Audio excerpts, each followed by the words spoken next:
আন্দোলন সফল হয়েছে সর্বোপরি আমি মনে করি, বিশ্বাস করি, সমাজের সকল শ্রেণী পেশার মানুষ একত্রিত নেমে এসেছিল, একসাথে নেমে এসেছিল বলেই আমরা এই আন্দোলনকে সফল করেছি।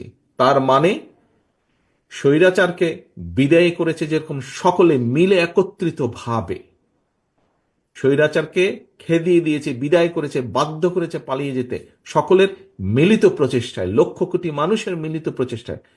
ঠিক সেইভাবে পরবর্তীতে দেশটিকে যদি গড়তে হয়, একক বিএনপি শুধু একা পারবে না দেশকে গড়তে।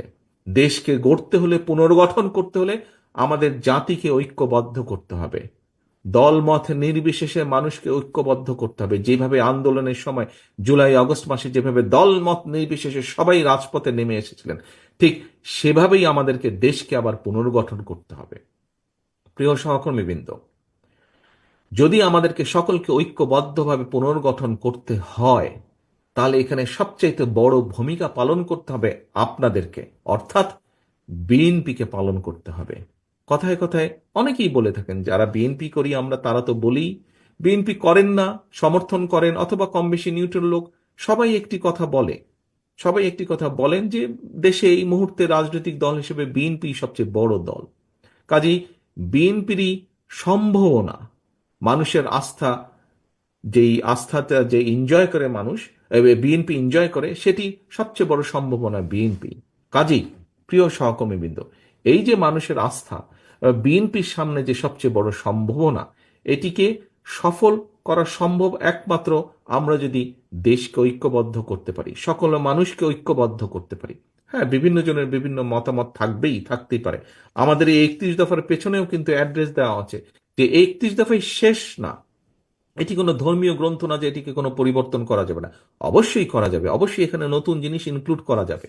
কোনো ব্যক্তি, কোনো সংগঠন, কোনো দল যদি ভালো কিছু প্রস্তাবনা দেয়, অবশ্যই সেটি আমরা গ্রহণ করব। কিন্তু আমাদেরকে ঐক্যবদ্ধভাবে করতে হবে। যেই কথাটি বলছিলাম, দেশকে যদি পুনর্গঠন করতে হয়, বিএনপি একা পারবে না, আমাদেরকে পারতে হলে সবাইকে সাথে নিয়ে করতে হবে। সেজন্যই কিন্তু আমরা জাতীয় সরকারের কথা বলেছি। আমরা আন্দোলনরত যেই দলগুলো ছিলাম, একসাথে আমরা আন্দোলন করেছি। আমরা চাই সকল দলকে নিয়ে এমন একটি সরকার গঠন করতে যেখানে সব মানুষ তাদের মতামত রাখতে পারবেন এবং সকলে মিলে কাজ করতে পারবেন। আমরা কিন্তু সেজন্যই বলেছি, এই যে 31 দফার মধ্যে আছে উচ্চ কক্ষ, উচ্চ কক্ষে যেই কথাটি আমরা বলেছি, সহকর্মীবৃন্দ, এখানে অনেক মানুষ আছেন সমাজের মধ্যে যারা সরাসরি, আপনি আমি যেরকম আমরা সরাসরি রাজনীতি করছি, মিছিল করছি, মিটিং করছি, অনেক ব্যক্তি আছেন যারা সরাসরি হয়তো রাজনীতিতে জড়িত নন, হয়তো জড়িত হতে চান না, কিন্তু দেশের জন্য তারা কাজ করতে চান, তাদের বক্তব্য রাখতে চান, মতামত রাখতে চান, তারা দেশ পুনর্গঠনে তারা ভূমিকা রাখতে চান। এর মধ্যে হতে পারে সাংবাদিক, এর মধ্যে হতে পারে চিকিৎসক, এর মধ্যে হতে পারে আইনজ্ঞ, এর মধ্যে হতে পারেন সাহিত্যিক, এর মধ্যে হতে পারেন কবি, এর মধ্যে হতে পারেন ব্যবসায়ী, বিভিন্ন শ্রেণী পেশার মানুষ আছে।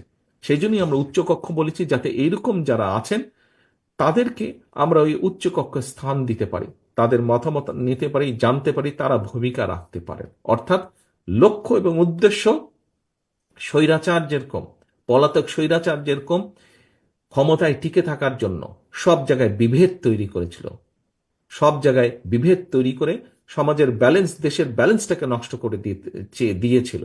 আমরা চাইছি দেশকে পুনর্গঠন করতে এবং স্বাভাবিকভাবে, দেখুন ছোট্ট একটি এক্সাম্পল দিই, একটি 10 তলা বিল্ডিং তৈরি করতে কিন্তু অনেক শ্রমিকের অনেক পরিশ্রম লাগে, কিন্তু 10 তলা বিল্ডিংটাকে ভেঙে ধুলোর সাথে গড়িয়ে দিতে একজন মানুষের মাত্র প্রয়োজন হয়, তাই নয় কি?